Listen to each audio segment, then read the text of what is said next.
মুমিনরা এক এক সময় রুটি রিজিকের কারণে বিভিন্ন জায়গায় থাকতে পারে, কিন্তু এমন একটা সিস্টেম আল্লাহ তাআলা করে দিয়েছেন, বছরে অন্তত 2 বার হলেও এভাবে মুসলমান ভাইয়েরা একসাথে হবে, তাদের পারস্পরিক মিল, মহব্বত, ভালোবাসা, শ্রদ্ধা, স্নেহ, মায়া, মমতা এটা সমানভাবে বন্টন করে নেবে। শুধু নিজের কাছে রাখবে না, হ্যাঁ, লেনা দেনা, আপনি আমাকে দিবেন, আমিও আপনাকে দেব। এই যে এই সুন্দর সিস্টেম অন্য কোনো জাতির মধ্যে আছে কিনা আমাদের জানা নাই, নাই, অন্য কোনো জাতির মধ্যে সেটা নাই।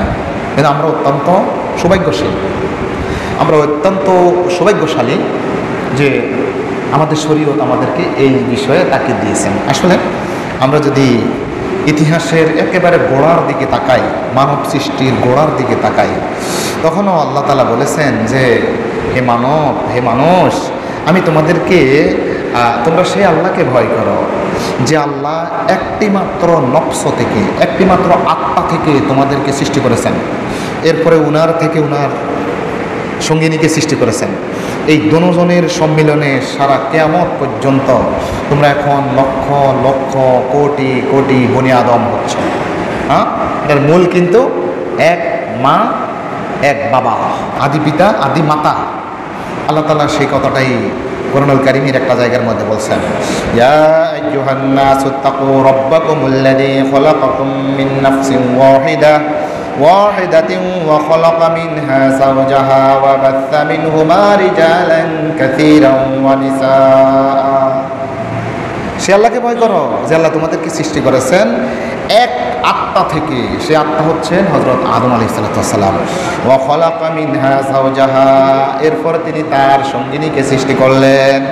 ওয়া বাথা মিনহুমা রিজালান কাসীরান ওয়া নিসাআ, সেখান থেকে সারা পৃথিবীতে তোমাদের বনি আদমকে ছড়িয়ে ছিটিয়ে দিয়েছেন। এই জন্য আল্লাহ তাআলা এক আদি পিতা, এক আদি মাতা থেকে সারা বিশ্বের সকল মানুষকে সৃষ্টি করার পর আল্লাহ তাআলা আরেকটা কাজও করেছেন। তিনি বিভিন্ন গোত্রে গোত্রে, বিভিন্ন জাতি জাতি, বিভিন্ন দেশে দেশে বিভক্ত করেছেন। এটা এই জন্য যে তোমরা পরস্পরের সাথে যেন পরিচিতি লাভ করতে পারো, মিল মহব্বত থাকে। এই জন্য একই বংশ, সারা পৃথিবীর সকল মানুষ একই বংশের না, একই দেশেরও না, হ্যাঁ, একই বংশের না, একই দেশেরও না, এক রকমেরও না, এক ভাষীও না, এক রঙেরও না, এক বর্ণেরও না, বিভিন্ন বর্ণে বিভিন্ন ভাষা।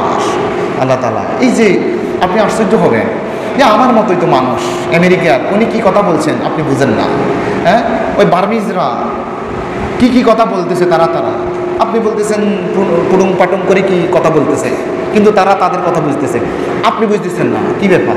এটা এক ধরনের আশ্চর্য না? এটাও আল্লাহ রাব্বুল আলামিনের একটা নিদর্শন। কিরে, আমার মতোই তো উনি, তিনিও মুখগুলো বাড়াচ্ছেন কিন্তু তার কথা আমি বুঝতে পারতেছি না। হিন্দিতে কি বলতেছে আমি বুঝতেছি না।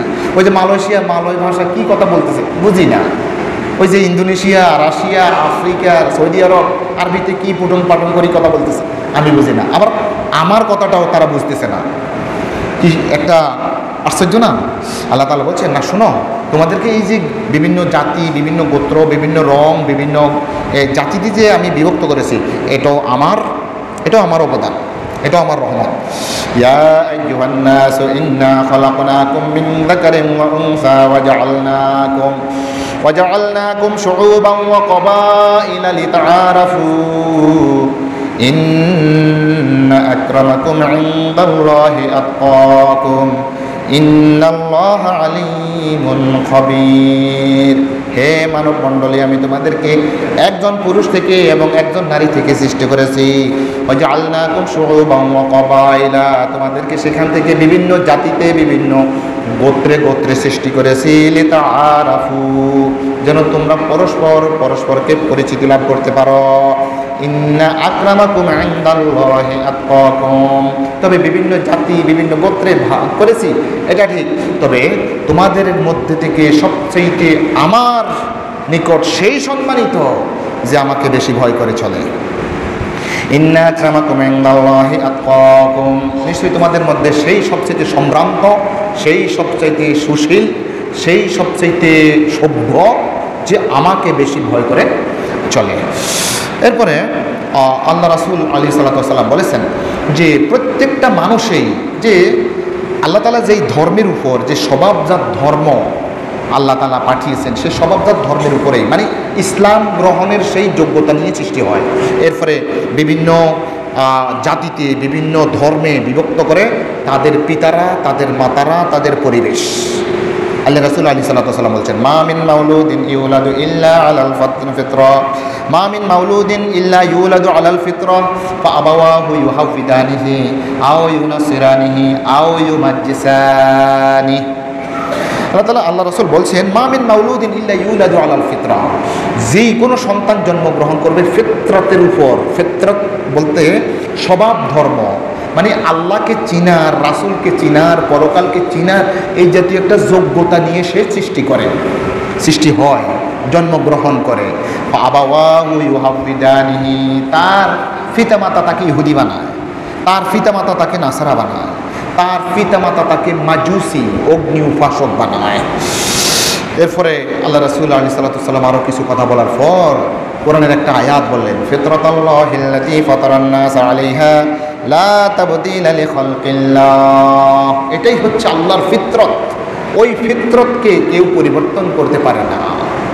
সম্মানিত আমার দিনী ভাইয়েরা, এখান থেকেই পিতামাতাই বিভিন্ন ধরনের বিভিন্ন কৃষ্টি কালচার শিক্ষা দিয়ে তাকে ভিন্ন ধর্মের, ভিন্ন জাতি, বিভিন্ন গোত্রের এগুলা করে ফেলে।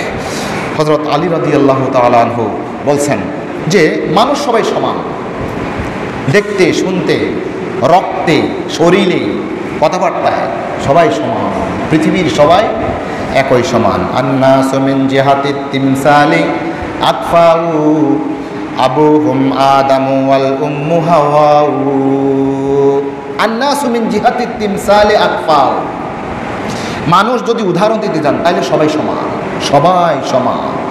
আবুহুম আদামু ওয়াল উম্মু হাওয়াউ, তাদের আব্বা হচ্ছে আদম, তাদের মা হচ্ছে হাওয়া।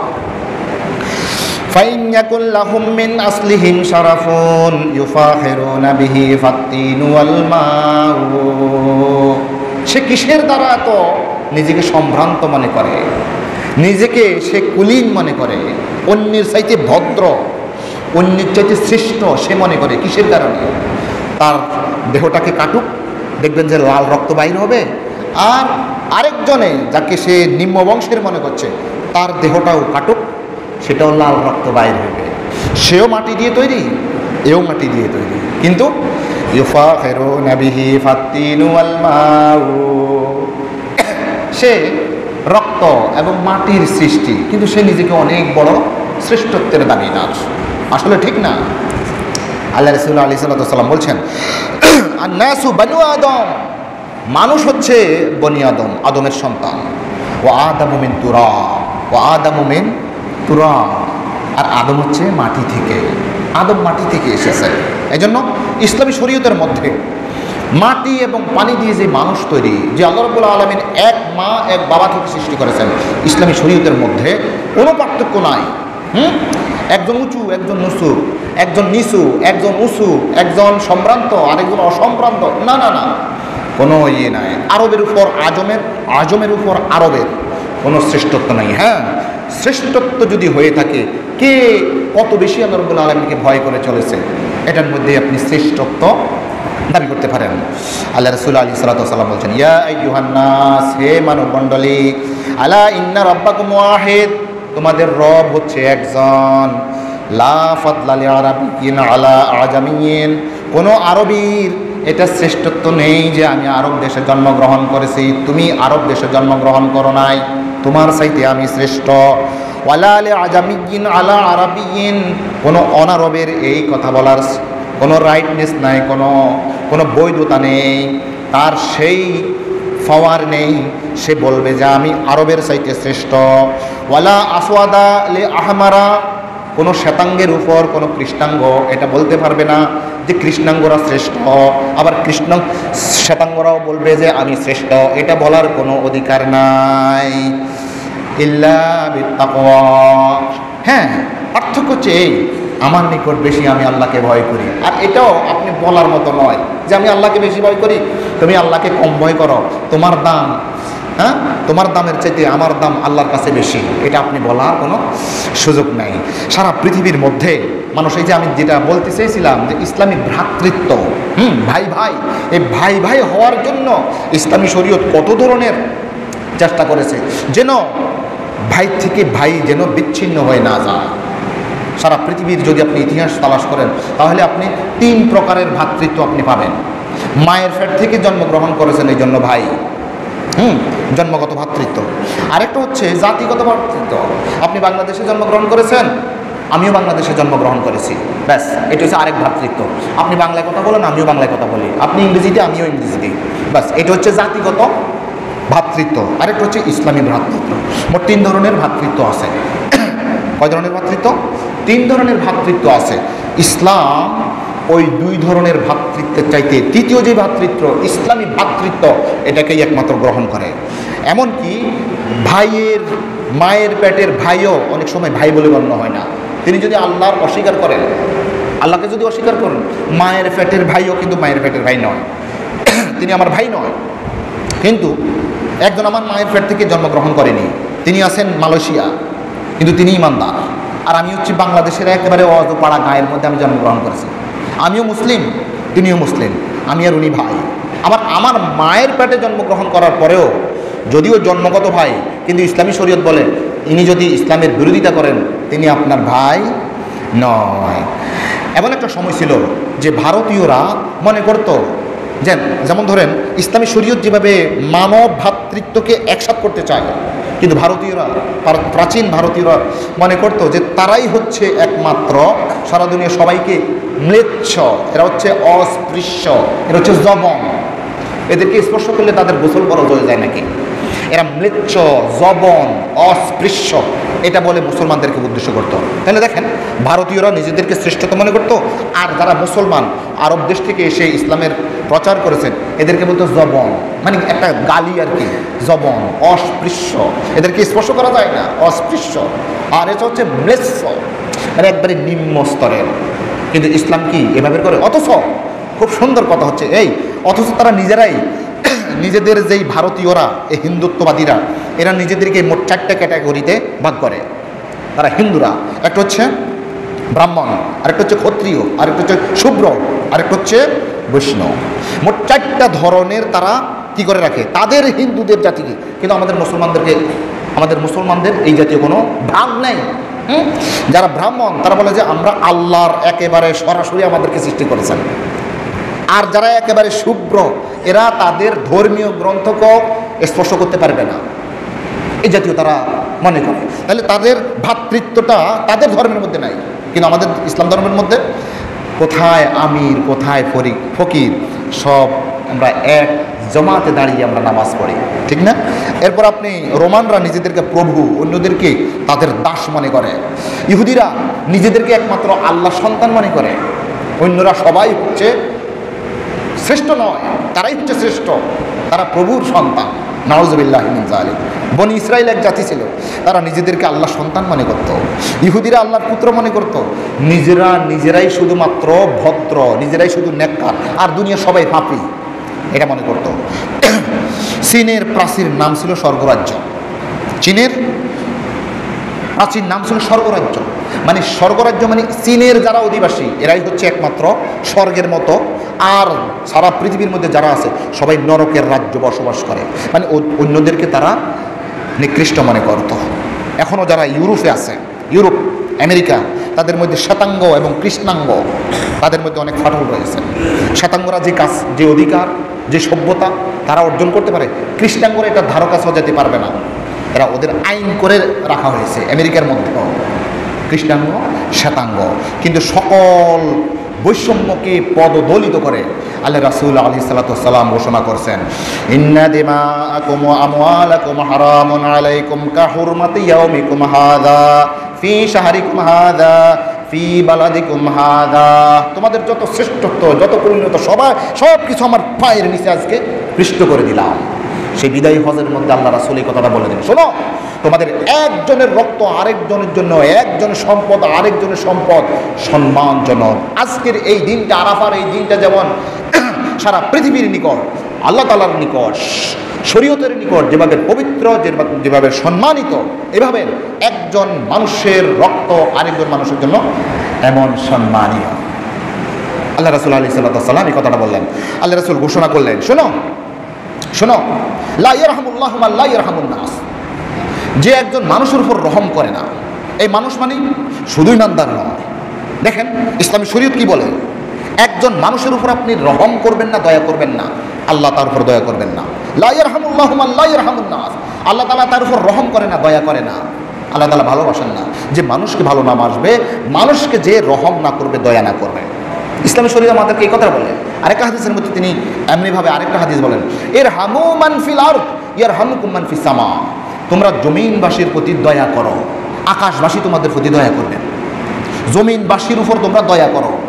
দেখেন ভ্রাতৃত্ব বন্ধনে কিভাবে ইসলামী শরীয়ত আমাদেরকে বলে, তোমরা জমিনবাসীর উপর দয়া করো, আকাশবাসী মানে আল্লাহ, ফেরেশতারা তোমাদের প্রতি দয়া করবে। খায়রুন নাস মান ইয়ানফাউন নাস, আল্লাহ রাসূল ঘোষণা করলেন তোমাদের মধ্যে সর্বশ্রেষ্ঠ সে যে মানুষের উপকারে আসে। মানুষের উপকারে যিনি আসেন তিনি সবচাইতে শ্রেষ্ঠ। আমার দ্বারা মানুষ উপকৃত হয়, যদি হয় আমি শ্রেষ্ঠ। আর যদি আমার দ্বারা যদি মানুষ উপকৃত না হয়, আমাকে যদি সবাই কি করে, সন্ত্রাস মনে করে, ত্রাস মনে করে, চাঁদাবাজ মনে করে, আমাকে যদি সমাজে ত্রাস মনে করে, সন্ত্রাসী মনে করে, আমি কখনো ভালো মুসলমান তো দূরের কথা, আমি মানুষ বলেই গণ্য নয়। আমাকে মানুষ খারাপ জানে, আমাকে মানুষ খারাপ জানে। তাহলে খায়রুন নাস মান ইয়ানফাউন নাস, আল্লাহ রাসূল আলাইহিস সালাতু ওয়াস সালাম একদিন বললেন, আল্লাহর কসম করে বলছি, সে ততক্ষণ পর্যন্ত ইমানদার হবে না, ইমানদার হবে না, ইমানদার হবে না, ইমানদার হতেই পারে না, ইমানদার হতেই পারে না।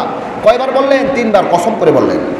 আল্লাহ রাসূল এমনি বললে তো পারতেন, সেই ইমানদার নয়, এমনি বলতে পারতেন। কিন্তু আল্লাহর রাসূল যেখানে কসম করছেন, তখন বিষয়টা কত গুরুত্বপূর্ণ, কত গুরুত্ব বহন করে। দেখেন আল্লাহ রাসূল বলছেন, ওয়াল্লাহি লা ইউমিনু, ওয়াল্লাহি লা ইউমিনু, ওয়াল্লাহি লা ইউমিনু, আল্লাহর কসম সেই ইমানদার হতে পারবে না, আল্লাহর কসম সেই ইমানদার হতে পারবে না, আল্লাহর কসম সেই ইমানদার হতে পারবে না।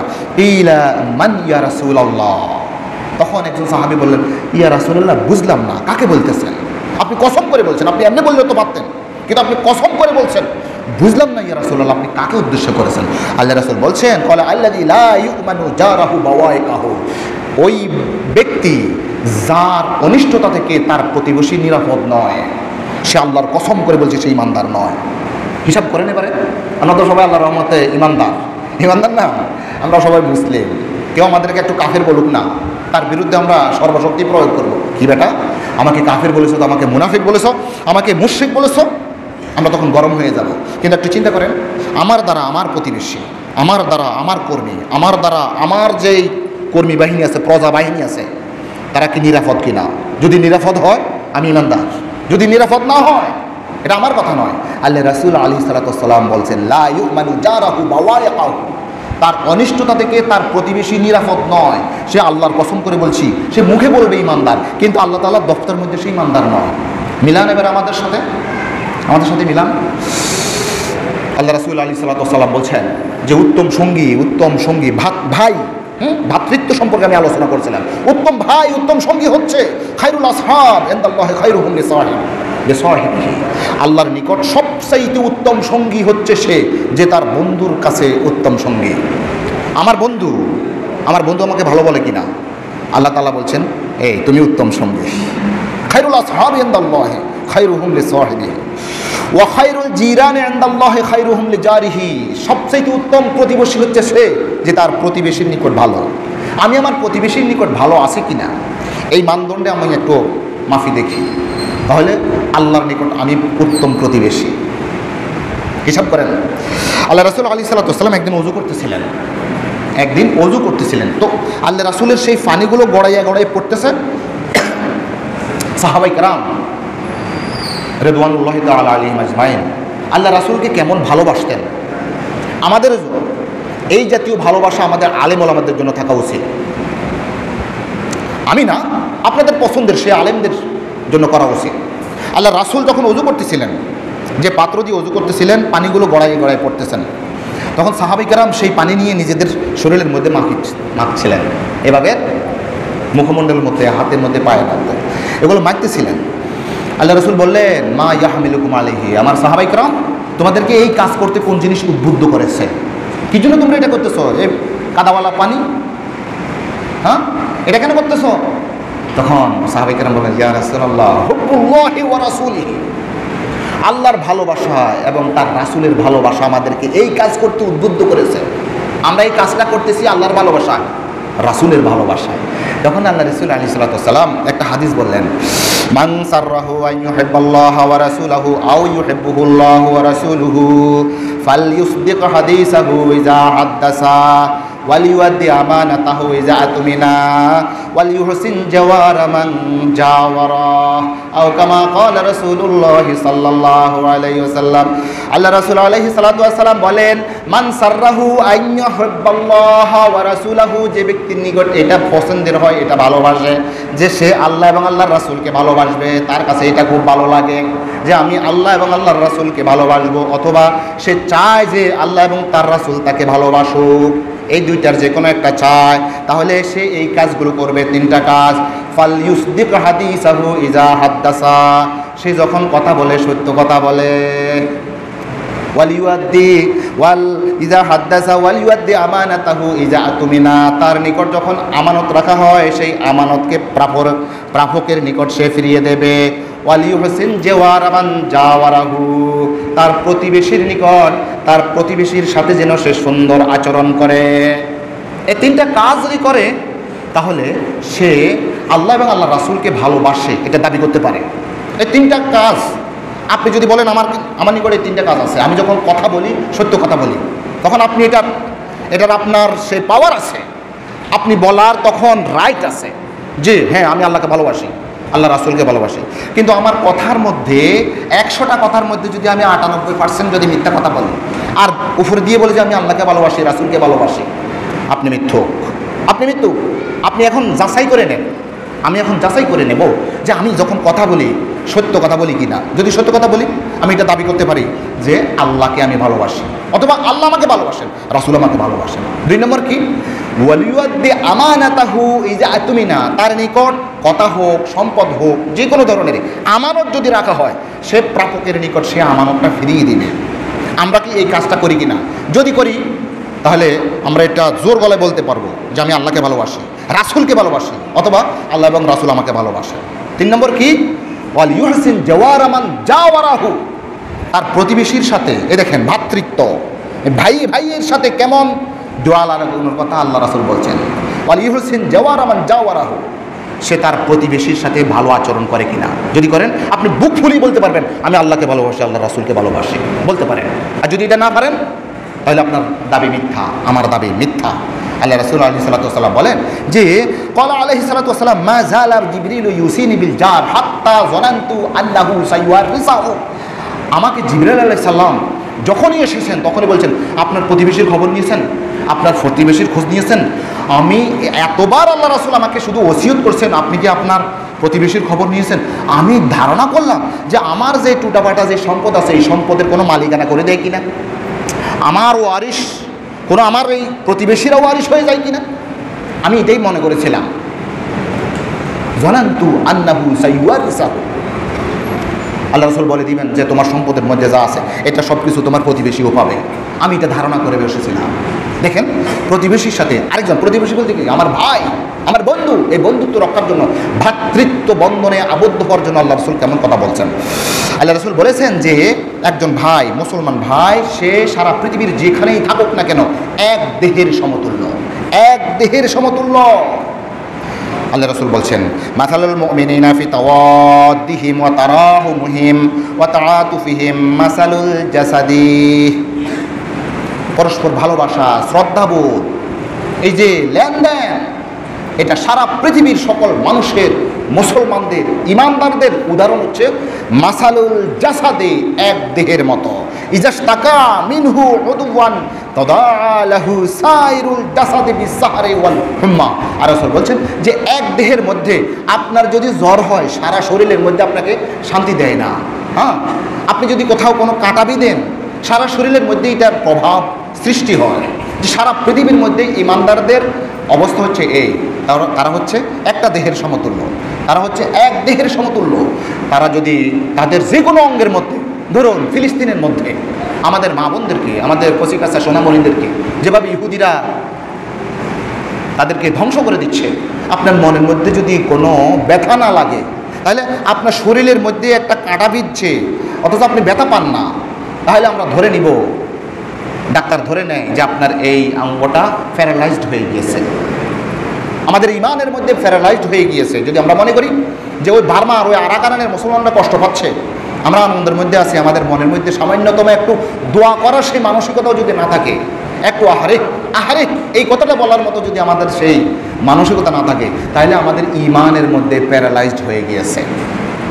আল্লাহ রাসূল আলাইহিস সালাম বলেন যে এমন একটা সময় ছিল আইএমএ জাহিলিয়াতের সময়, তখন খুনকে বদলা খুন, মানুষের তারা কি ছিল না, ভ্রাতৃত্ব বন্ধন তো দূরের কথা, সামান্য একটু আপনার ওট আগে পানি পান করেছে আর আমার ওটটা পরে পান করেছে, এই যে আমারটা পরে কেন পান করলো, তোমারটা কেন আগে পান করলো, এটা নিয়ে বেজার লাগছে, কিলাকিলি লাগছে। কিলাকিলির পরে এমন জঙ্গে বুয়াস, এমন একটা যুদ্ধ যে 70-80 বছর পর্যন্ত এই যুদ্ধটা চলতেছিল। যখন একজন ব্যক্তি মারা যেত, মারা যাওয়ার পর তার সন্তানদেরকে বলে দিত, শোনো এই আমার যাবতীয় সম্পদ, সহায় সম্পদ, আমার রক্তবিন্দু দিয়ে আমি ওই গোত্রের বিরুদ্ধে শত্রুতায় আমি খরচ করেছি, এ আমার সন্তানরা তোমাদেরকে ওসিয়ত করছি, তোমরাও তোমাদের রক্তের শেষ বিন্দু দিয়ে তাদেরকে দেখে নিবা।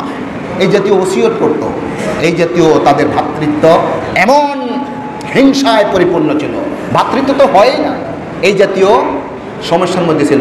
আল্লাহ রাসূল এসে উভয় মানুষদেরকে এমনভাবে ভ্রাতৃত্ব বন্ধনে আবদ্ধ করে দিলেন। আল্লাহ সুবহানাল্লাহ, আল্লাহ তাআলা সেই কথাই বলছেন, ওয়াজকুরু নি'মাতাল্লাহি আলাইকুম ইয কুনতুম আদাআন ফাআল্লাফা বাইনা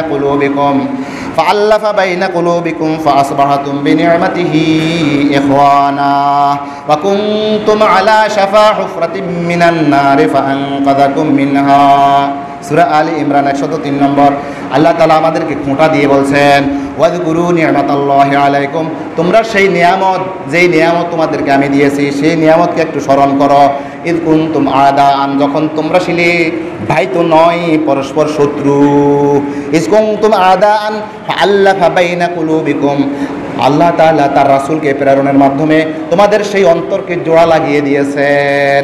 ফাআসবাহাতুম বিনি'মাতিহি ইখওয়ানা, আল্লাহ তাআলার নিয়ামতে, আল্লাহ তাআলার করুণায়, আল্লাহ তাআলার দয়ায় তোমরা এখন ভাই ভাই হয়ে গিয়েছো। ওয়া কুনতুম আলা শাফা হুফরাতিম মিনান নার ফাআনকাযাকুম মিনহা, তোমরা ছিলে জাহান্নামের একেবারে পাদদেশে, সেখান থেকে জাহান্নামে পড়ে যাবে, এখান থেকে আমার রাসূল পাঠিয়ে আমি তোমাদেরকে ভ্রাতৃত্ব বন্ধনে আবদ্ধ করে তোমাদেরকে সেই আগুন থেকে আমি বাঁচিয়েছি। সেই নিয়ামতকে একটু স্মরণ করো। দেখুন আল্লাহ রাসূল এসে সেই ঝঞ্ঝা বিক্ষুব্ধ সেই জাহিলি সমাজকে আল্লাহ রাসূল কি করলেন, একটা বেহেশতি সমাজ ভ্রাতৃত্ব বন্ধনে আবদ্ধ করে দিলেন। আল্লাহ তাআলা বললেন যে এমন হয়ে গেছে এখন, মুহাম্মাদুর রাসূলুল্লাহ ওয়াল্লাযীনা মাআহু আশিদ্দাউ আলাল কুফফারি রুহামাউ বাইনাহুম, এখন এই মুসলমানগণ, এই ইমানদাররা এমন হয়ে গিয়েছে, তারা ইমানদারদের জন্য, ইমানদাররা বন্ধু অভিভাবক হয়ে গেছে, পরস্পর হামিম হয়ে গিয়েছে, অন্তরঙ্গ বন্ধু হয়ে গেছে। এরা একমাত্র তাদের সাথেই শত্রুতা করে যে আল্লাহকে ভালোবাসে না, যারা কাফের। আশিদ্দাউ আলাল কুফফার রুহামাউ বাইনাহুম, আল্লাহ রাসূল আলাইহিস সালাতু ওয়াস সালামের উপর একটা আয়াত নাজিল হলো। সেই আয়াতটা হচ্ছে ওয়ায়ুসিরুনা আলা আনফুসিহিম ওয়ালাউ কানা বিহিম খাসাসা, আমার এই সাহাবায়ে কেরাম, আমার এই বান্দারা, যারা একে অপরকে পেলে খায়, পেলে আঘাত করে, ফেরে হত্যা করে, এই মানুষরা কেমন হয়ে গিয়েছে, তারা এখন নিজের প্রয়োজন থাকা সত্ত্বেও তার ভাইয়ের প্রয়োজনকে অগ্রাধিকার দেয়। এই আয়াতটা নাজিল হওয়ার কয়েকটা ঘটনা আছে, আমি সব ঘটনা বলতে পারবো না, একটা ঘটনা বলি। সেই ঘটনাটা হচ্ছে এই যে আল্লাহ রাসূল আলাইহিস সালাতু ওয়াস সালামের নিকট একজন মেহমান আসলো। মেহমান আসার পরে তিনি বললেন, তিনি ওই মেহমানকে নিয়ে গেলেন কোথায়, পরিবারের নিকট। এই ঘরে কিছু আছে নাকি? না, উম্মাহাতুল মুমিনিনরা সবাই বললেন না, আমাদের ঘরে কিছুই নাই। এবার তিনি ঘোষণা দিলেন, আমার এই মেহমানকে কে নিবে? এক সাহাবী বললেন যে আমি নেব। ওই সাহাবীর শুধুমাত্র রাতের খাবার ছিল, সন্তানদের সহ শুধু রাতের একটু সামান্য খাবার ছিল। ইনি বলছেন যে এটা আমি গনিমত হিসেবে নিব, আল্লাহর রাসূলের মেহমান, আমি নেব। তিনি নিয়ে গেলেন। নেওয়ার পর স্ত্রীকে বললেন যে আমাদের কি আছে, বলে যে আমার শুধু সন্তানদের জন্য অল্প কিছু আছে। কোনো সমস্যা নাই, শোনো আমি রাতে যখন আমি খানাটা প্রস্তুত করতেছো, তুমি এখানে দিয়েছ, তুমি ওই যে চেরাগটাকে ঠিক করতেছ, বাতিটাকে ঠিক করতেছো, এমন একটা ভান করে বাতিটাকে নিভাই দিবা। নিভে দেওয়ার পরে তো আমরা তো একই পাত্রে বসে বসে খাবো, তখন আমি খাওয়ার একটা ভান করব, চপ করব, মানে আমি খাচ্ছি এটা আমি বুঝাবো, কিন্তু আমার ওই যে মেহমান আল্লাহর রাসূলের মেহমানের দিকে আমি ঠেলে দিব। আল্লাহর রাসূলের মেহমানের দিকে তিনি আসুদা পরিমাণ পানাহার করবেন। এই কাজটা যখন করলেন, পরবর্তীতে আল্লাহ রাসূলের উপরে এই আয়াতটা নাজিল হলো, ওয়ায়ুসিরুনা আলা আনফুসিহিম ওয়ালাউ কানা বিহিম খাসাসা। হে রাসূল, আমি আপনাকে এমন একটা পরস্পর পাঠালাম, আপনি মানুষদের মাঝে এখন এমন প্রেম প্রীতি মহব্বত ভ্রাতৃত্ব বন্ধনে আবদ্ধ করে দিলেন, তারা নিজেদের প্রয়োজন থাকা সত্ত্বেও আরেকজন মুমিন, আরেকজন মুসলমান, আরেক ভাইকে খাওয়ানোর জন্য তারা এই জাতীয় একটা টাল বাহানাও করে। ওয়ায়ুসিরুনা আলা আনফুসিহিম খাসাসা। আরেকটা ঘটনাও বলি, এক সাহাবীর নিকট, দরিদ্র সাহাবী, উনার নিকট এক জায়গা থেকে একটা ছাগলের মাথা আসলো আর কি, দরিদ্র।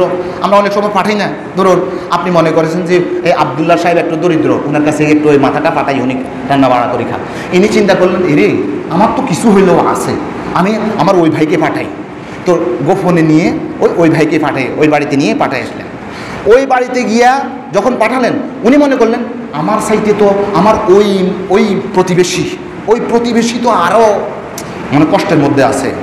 আল্লাহর কসম করে বলতেছে, আমি তাফসির কুরতুবী থেকে ওয়ায়ুসিরুনা আলা আনফুসিহিম ওয়ালাউ কানা বিহিম খাসাসা, সূরা হাশর 9 নং আয়াতের আমি তাফসির থেকে বলছি, সেখান থেকে আমি কালকে রাত্রে পড়ে আপনাদেরকে শোনাচ্ছি।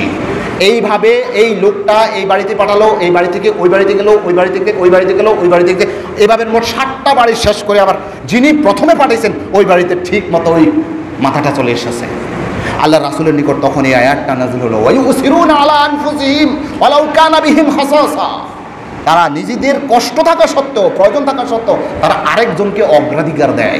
আরেকটা কথা বলি, ইয়ারমুকের যুদ্ধে আল্লাহ রাসূল আলাইহিস সালাতু ওয়াস সালাম কেমন সাহাবায়ে কেরাম সৃষ্টি করে গেলেন। ইয়ারমুকের যুদ্ধে প্রচণ্ড গরম, যুদ্ধ চলতেছে, তখন এক সাহাবী বললেন পানি।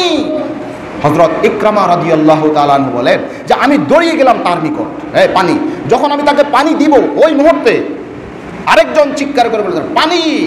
তখন উনি বললেন না, আমার চাইতে আমার ওই ভাই আরও ওনার প্রয়োজন রয়েছে। আমি দৌড়িয়ে গেলাম ওনার নিকট। ওখানে যখন গেলাম, যাওয়ার পরে আরেক জায়গা থেকে বললাম পানি।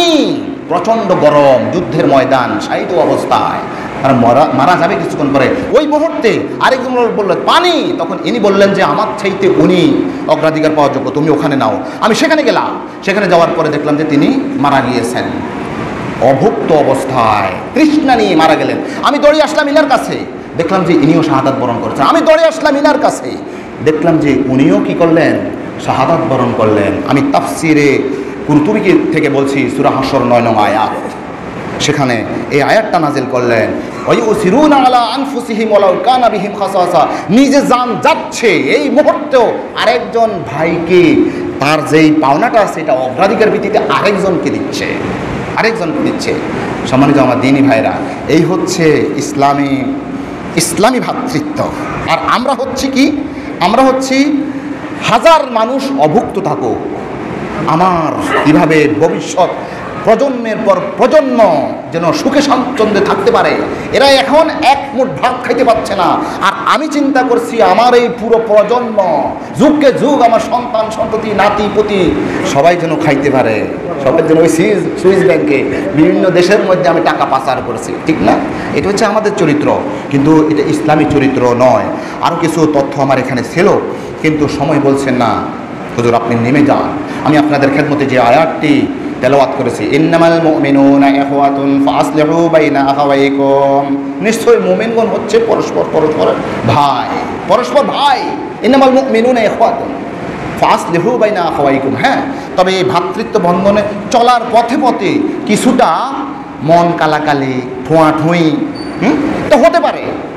আচ্ছা দেখেন তো, যারা আমাদের এই এলাকার মধ্যে ফাতিল ব্যবসায়ী আছে না, পাতিল বিক্রি করে, ওনারা চট্টগ্রাম থেকে পাতিল আনে, ঢাকা থেকে পাতিল আনে। তো এটা অনেকগুলো পাতিল একটার সাথে একটা লাগার কারণে ট্যাম গলে যায়। আপনারা কি বলেন, ট্যাম গলে যায় না? এই যে আঘাতে ট্যাম গলে যায়। তখন ওই বিক্রেতা কি করে, তো এভাবে একটা লোহার হাতুড়ির মতো একটা জিনিস থাকে, তো যেখানে ট্যাম্প গলে গেছে সেখানে এভাবে ফিটি ফিটি ফিটি ওইটাকে মানে সোজা করে ফেলে। আপনারা দেখেছেন কখনো? হ্যাঁ, আল্লাহ তাআলা ঠিক একই কথাটা বলছেন। শোনো, মুমিনরা একই সমাজের মধ্যে চলতে গেলে ভাইয়ে ভাইয়ে, পিতা মাতায়, পিতার পুত্র কিছু এবার হবে হবে ফাসলিহু বাইনা আখাওয়াইকুম, ওই যে পাতিলের সাথে পাতিল ঘষলে যেভাবে একটা ট্যাম্প গলে যায়, তোমরা যারা যারা অন্যান্যরা আসো, এরা তোমরা একটা হাতুড়ি দিয়ে একটু মায়ার সাথে দয়ার সাথে ওই যেটা ট্যাম্প বলে গেছে একটু তাদেরকে সহজ করে দিও, একটু সুন্দর করে দিও। বলুন না সুবহানাল্লাহ, সংশোধন করে দিও। ওয়াত্তাকুল্লাহ লাআল্লাকুম তুরহামুন। তবে সবশেষে কথা হচ্ছে এই, তোমরা এই বিষয়টাকে আল্লাহ রাব্বুল আলামিনকে ভয় করেই করিও। লাআল্লাকুম তুরহামুন, তোমাদেরকে দয়া করা হবে। আল্লাহ তাআলা এই যে ঈদ পরবর্তী সময়ের মধ্যে, আমি এই জন্য এই বিষয়টা নিয়েছি, আমরা ঈদের মধ্যে সবাই কাঁধে কাঁধ মিলিয়ে, বুকে বুক মিলিয়ে আমরা হাতে হাত রেখেছি। হ্যাঁ, হাতে হাত রেখেছি। এই হাতে হাত রাখা এটা যেন আমাদের সারাটা জীবন যেন আমাদের থাকে, ভ্রাতৃত্ব বন্ধনে যেন আমরা আবদ্ধ হতে পারি। আল্লাহ তাআলা আমাদেরকে সেই তৌফিক দান করুন, আমিন। আসসালামু আলাইকুম ওয়া রাহমাতুল্লাহি ওয়া বারাকাতুহু।